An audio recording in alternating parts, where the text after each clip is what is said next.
everyone, Miss GoElectric here. Today is Sunday, December 14th, 2025, and this is The Current, your weekly EV news in about 10 minutes.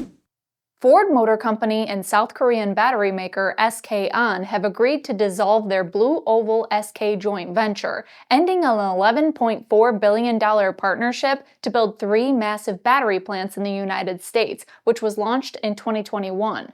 This news comes from the filing of company disclosures by SK On. Under the restructuring, set to finalize in the first quarter of 2026 pending regulatory approvals, Ford will take full ownership and operation of the 2 battery facilities in Glendale, Kentucky, one of which began limited production earlier this year. The Kentucky plants were slated to produce an annual capacity of 43 gigawatt-hours each. SK On will assume complete control of the battery plant in Stanton, Tennessee, located within Ford's Blue Oval City campus. Despite the split, SK On has committed to continuing battery supplies to Ford from the Tennessee site under existing agreements. They said they also plan to produce energy storage systems at the campus. This move makes sense, as Ford's full-sized T3 pickup truck was originally set to go into production this year in Tennessee. It has been delayed until 2028. The battery supply Ford lined up has to go somewhere. The original joint venture aimed for a combined annual production capacity of up to 120 gigawatt-hours,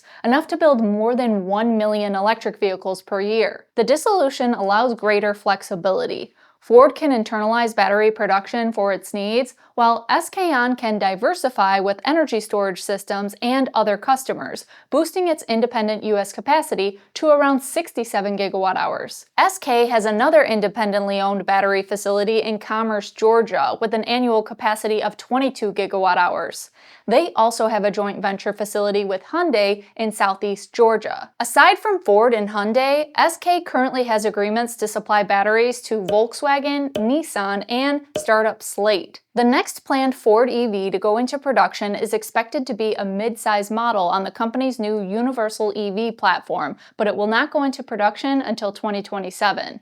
It is not clear when or if the current generation Ford F-150 Lightning will resume production since being paused back in October. Ford issued a statement about the report of dissolution of the joint venture, saying, "We are aware of SK's disclosure and we have nothing further to share at this time."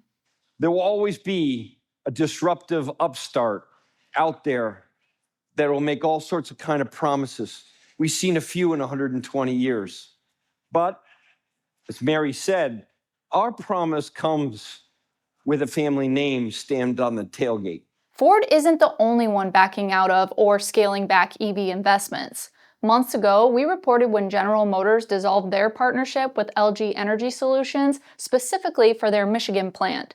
This week, there are reports of Volkswagen reducing their budget towards their wholly owned battery subsidiary, PowerCo, by several billion euros in an effort to preserve cash. VW also signaled that they would be looking for external investors in the company. This past week, Ford also announced a new strategic partnership with Renault Group for their European EV portfolio. The collaboration will see 2 affordable Ford-branded passenger EVs developed using Renault's Ampere platform, with production in northern France starting in 2028. The companies are also exploring joint development of light commercial vehicles in Europe, aiming to leverage shared scale against low-cost Chinese competitors. Ford CEO Jim Farley described the tie-up as key to building a fit-for-the-future business in the region, combining Renault's EV expertise with Ford's design and dynamics. Ford is familiar with partnerships for EV production in Europe already, with 2 models on the market in collaboration with Volkswagen on their MEB platform. This capital-efficient approach aims to boost Ford's EV volume in Europe starting in 2028, helping lower its overall fleet CO2 average amid ongoing calls from automakers, including Ford CEO Jim Farley, for policymakers to align ambitious targets with real-world demand and infrastructure realities to avoid multi-billion euro penalties. The region's goal is to reach 100% reduction of CO2 emissions by 2035, which effectively means all new vehicles sold by then would be electric. Meanwhile, longtime Renault Group alliance partner Nissan is also shopping around for a strategic partnership for EV production. Is Ford making a mistake by reducing their investment in rebranding EVs from other manufacturers? Or do you think their approach to partnering with other automakers is a good move while they're cooking up their next generation universal EV platform? This week, Mercedes-Benz revealed the latest GLB, launching first as a fully electric compact SUV, which replaces the outgoing EQB. This marks the third new electric Mercedes after discontinuing their EQ product line and naming scheme. The GLB Electric will be built on the new MMA platform shared with the new CLA. It features an 85 kilowatt-hour usable battery and 800-volt architecture. Initial variants include the rear-wheel drive GLB 250 Plus with 268 horsepower and 247 pound-feet of torque, offering up to 392 miles of WLTP range, and the all-wheel drive GLB 350 4MATIC with 349 horsepower and 380 pound-feet of torque with 381 miles of WLTP range. The vehicle comes with a 2-speed transmission, which Mercedes says combines performance with efficiency and will be able to tow up to 4,400 pounds. Level 2 charging speeds reach up to 9.6 kilowatts, whereas DC fast charging enables up to 320 kilowatts through a North American charging system port. The vehicle will have plug-and-charge capability too. Regenerative braking sensitivity is adjusted through the right selector lever, but the system can capture up to 200 kilowatts of power through recuperation. The GLB offers more legroom and cargo space than its predecessor, including 19.1 cubic feet with the seats up and 60.6 cubic feet with the seats folded down. There is also a 4.4 cubic foot frunk. An optional 7-passenger configuration includes sliding adjustable second row seats. The vehicle's user interface is built upon Mercedes' new operating system with embedded AI technology and over-the-air update compatibility for all major subsystems. The virtual assistant is powered by OpenAI's ChatGPT 4o. In-vehicle entertainment from streaming platforms like Disney Plus and Sony's RideView 30 are also included. US pricing and EPA range figures have not yet been announced.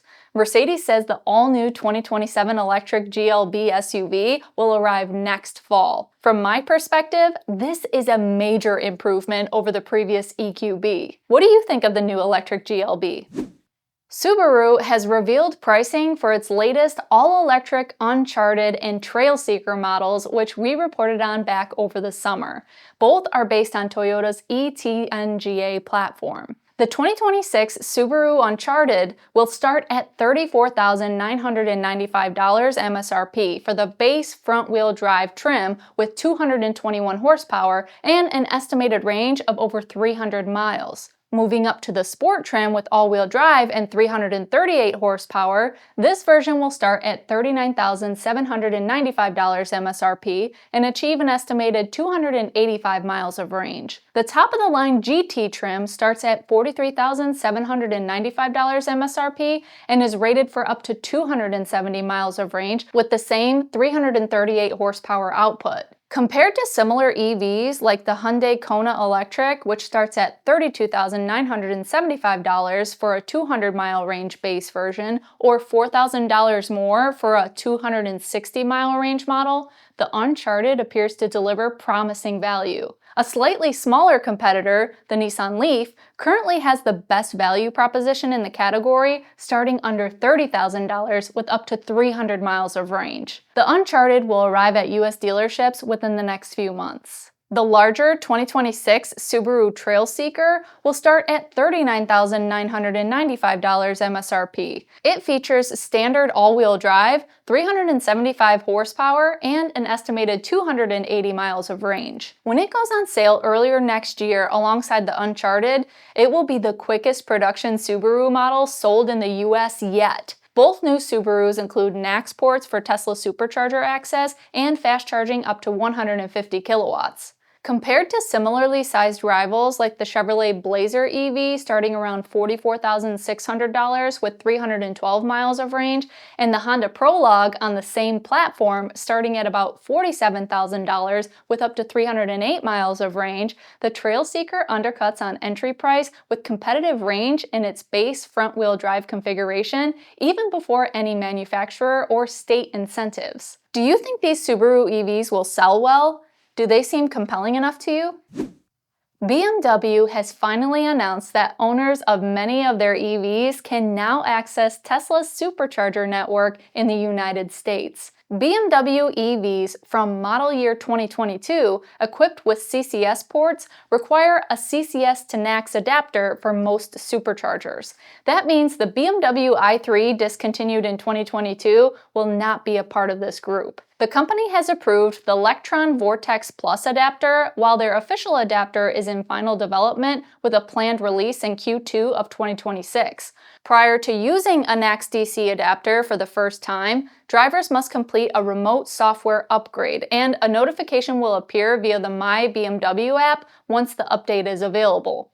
2026 model years of the BMW iX, i5 xDrive 40 and i5 eDrive 40 have different onboard charging hardware and will receive the NACS compatibility update in early spring of 2026. I've included a link to buy the Lectron adapter in this video's description for those of you who would like to pick one up. Supercharger locations now appear in BMW vehicle navigation and the My BMW app, with plug-and-charge functionality supported as well. Stellantis is the last major automaker in line to gain access to the Supercharger network. It is unclear when that will happen, considering they just announced the agreement weeks ago.